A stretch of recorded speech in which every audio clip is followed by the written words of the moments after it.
السلام علیکم گائز، کیسے ہیں آپ سب؟ امید کرتی ہوں آپ سب لوگ ٹھیک ہوں گے۔ یہ میرا فرسٹ ولاگ ہے، تو جیسے کہ آج کل سب لوگ ولاگنگ کر رہے ہیں تو میں نے سوچا کہ میں بھی ولاگ بنا لوں۔ میں میرڈ ہوں اور میری ایک 1.5 سال کی بیٹی ہے ماشاءاللہ سے۔ سارا دن فارغ ہوتی تھی، کچھ تھا ہی نہیں کرنے کے لیے، تو بس میں نے سوچا خود کو تھوڑا سا مصروف کر لیتی ہوں، تو بس یہی سوچا کہ ولاگنگ سٹارٹ کر لوں۔ تو یہ رہا میرا فرسٹ ولاگ۔ بس پھر صبح اٹھی، بیڈ وغیرہ سیٹ کیا، بیڈ سیٹ کر کے باہر آ گئی۔ میری بیٹی کھیل رہی تھی میری ساس کے پاس، وہ میری خالہ ہے تو میں ان کو خالہ ہی بولتی ہوں۔ تو بس وہ صوفے وغیرہ جھاڑ رہی تھی، میں نے کہا کہ میں کام کرواتی ہوں، تو انہوں نے کہا آج رہنے دو، تمہاری طبیعت صحیح نہیں ہے۔ تو آپ لوگوں کو میری آواز سے پتہ چل ہی رہا ہوگا کہ میری طبیعت صحیح نہیں ہے۔ آج کل رمضان چل رہا ہے تو ہم لوگ لیٹ ہی اٹھتے ہیں۔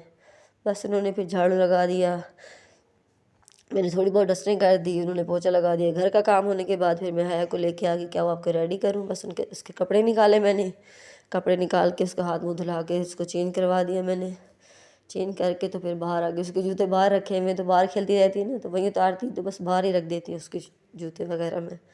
تو یہاں میری بیٹی ریڈی ہو گئی تھی، اس کو میں نے کارٹون لگا کے دے دیے کہ آپ کارٹون دیکھو۔ تو وہ باہر کا دروازہ کھلا ہوا تھا سیڑھی کا، تو وہ وہاں بھاگ کے جا رہی تھی کہ میں تو باہر جاؤں گی۔ تو بس وہ تیار ہو گئی، اس کو دودھ وغیرہ پلا کے تو پھر میں یہاں آ گئی وضو کر کے نماز ادا کرنے کے لیے۔ تو بس پھر میں یہاں نماز پڑھی، نماز پڑھ کے دعا وغیرہ مانگ کے تو پھر میں نے کہا کہ باہر جا کے دیکھتی ہوں کہ باہر میری خالہ کیا کر رہی ہے۔ تو بس یہاں خالہ جو ہے، خالہ نے بھی نماز پڑھ لی تھی، نماز پڑھ کے تو وہ بھی دعا مانگ رہی تھی۔ بس پھر میں یہاں آ گئی کہ میں نے بولا تلاوت کر لوں قرآن پاک کی۔ آج کل میری طبیعت صحیح نہیں ہے 2-3 دن سے، تو بس اتنی تلاوت ہوئی بھی نہیں جاتی مجھ سے، بہت کم پڑھا جا رہا ہے قرآن پاک۔ ایسے پڑھتی ہوں نا تو چکر آنے لگتے ہیں، جیسے زیادہ نہیں پڑھا جاتا، ورنہ میں زیادہ پڑھتی ہوں قرآن پاک۔ تو بس تھوڑا قرآن پاک پڑھا میں نے، تھوڑی بہت تلاوت کر لی۔ تلاوت کرنے کے بعد پھر عصر کی نماز وغیرہ ادا کر کے پھر کچن میں آ گئی تھی افطاری کے لیے، تیاری کرنی تھی۔ تو بس میں نے رول اور سموسے نکال کے رکھ دیے تھے، تو فریز ہو گئے ہوتے ہیں آپ کو پتہ ہے۔ پھر میں نے تھوڑی دیر پہلے نکال کے رکھ دیے کہ جب تک فرائی کروں گی تو صحیح ہو جائیں گے نا۔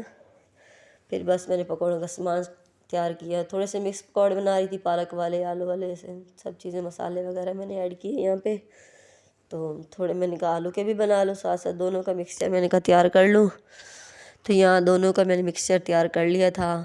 مکس پکوڑے بھی میں نے کہا تھوڑے سے بنا لو، تھوڑے سے آلو کے بھی بنا لو۔ میرے شوہر کو پسند ہے آلو والے پکوڑے، تو وہ مجھے اکثر بولتے ہیں کہ تھوڑے سے آلو والے پکوڑے بھی بنا لینا۔ تو بس پھر میں نے سوچا کہ آج نا سینڈوچ بنا لوں، انڈے کے سینڈوچ۔ میں نے ایک ریسپی دیکھی تھی تو میں نے کہا میں بھی ٹرائی کرتی ہوں۔ بس یہاں پہ میں نے زردی اس کی الگ کر لی، اور اس میں کالی مرچ اور تھوڑا سا نمک ایڈ کر لیا، اور اس کا جو انڈے کا وائٹ پارٹ ہے وہ میں نے الگ کر کے رکھ لیا تھا۔ تھوڑی سی شملہ مرچ کاٹی تھی، تھوڑی سی گاجر، تھوڑی سی بند گوبھی تھی، یہ سب ایڈ کر کے تو پھر میں نے وہ انڈے کا وائٹ والا حصہ بھی ڈال دیا، میونیز ڈال دی، اس کو میں نے مکس کر کے نا، تو بس اس کا مکسچر تیار ہو گیا تھا۔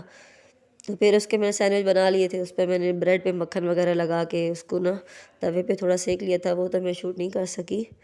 بس پھر یہاں خالہ جو ہے باہر وہ فروٹ چاٹ کے لیے فروٹ کٹ کر رہی تھی، پھر میں اندر کچن میں مصروف تھی، تو میں نے کہا فروٹس وغیرہ کاٹ لو فروٹ چاٹ کے لیے۔ تو ٹائم بھی کم رہ گیا تھا نا افطاری کے لیے، تو بس پھر تیل بھی میں نے ساتھ رکھ دیا تھا گرم ہونے کے لیے۔ تو یہاں پہ میں نے رول اور سموسے ساتھ ہی ڈال دیے تھے، تو بس یہاں پہ وہ رول اور سموسے فرائی ہو رہے تھے، ساتھ ساتھ دوسرا کام بھی ہو رہا تھا ہمارا۔ تو رول اور سموسے فرائی کرنے کے بعد پھر میں نے مکس پکوڑے بنائے۔ بس مجھ سے بولا بھی نہیں جا رہا، تھوڑی طبیعت صحیح نہیں ہے نا آج۔ بس وہ سموسے اور یہ دیکھیں رول نکال لیے میں نے، اب میں پکوڑے بنا رہی تھی مکس والے۔ بس وہ پکوڑے یہ دیکھیں میں ساتھ ساتھ ڈال رہی تھی، تو بس افطاری میں بالکل کم ٹائم رہ گیا تھا۔ ہماری تو ایسا ہوتا ہے کہ پتہ نہیں آج کل میں جیسے کچن میں آتی ہوں ٹائم ایسے گزرتا ہے پتہ ہی نہیں چلتا، بالکل آخری 1-2 منٹ پہلے ہی میں فارغ ہوتی ہوں کچن میں سے۔ تو بس میرے سسر، میرے شوہر، سب لوگ بلا رہے تھے کہ آ جاؤ آ جاؤ، پتہ ہی نہیں چلتا ٹائم اتنے جلدی گزر جاتا ہے آخر والا ٹائم۔